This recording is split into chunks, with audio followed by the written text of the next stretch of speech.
দুর্বল চিত্তের মানুষেরা দেখবেন না, এমন ট্যাগলাইন দিয়েই শুরু হয় হরর বা ভৌতিক ঘরানার সিনেমা।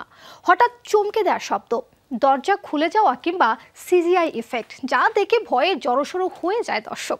তবে এমন অনেক দর্শকই আছেন যারা শুধু এই জনরার সিনেমা দেখতে অভ্যস্ত।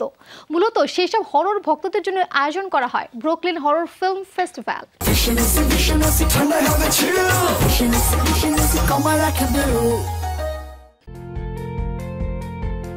2016 সাল থেকে দেশীয় ও আন্তর্জাতিক সিনেমা নিয়ে আয়োজন করা হচ্ছে ব্রুকলিন হরর ফিল্ম ফেস্টিভ্যাল।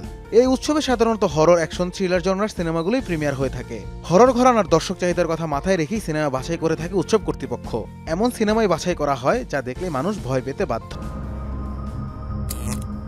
যুক্তরাষ্ট্রের বাইরে আন্তর্জাতিক অনেক সিনেমা জমা পড়েছে এবার। ইতিমধ্যেই সিনেমার লাইন আপ ঘোষণা করেছে উৎসব কর্তৃপক্ষ।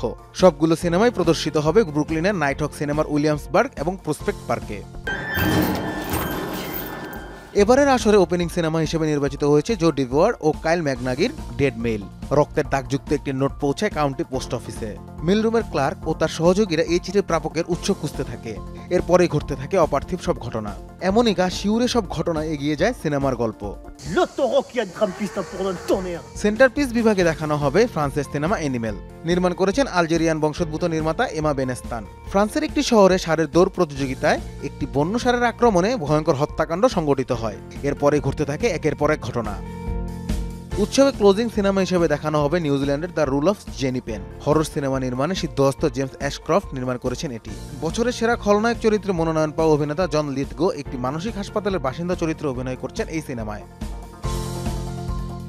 এছাড়াও Netherland, Spain, Australia, Belgium, London সহ বিভিন্ন দেশ থেকে জমা পড়া সিনেমার প্রিমিয়ার হবে এই উৎসবে।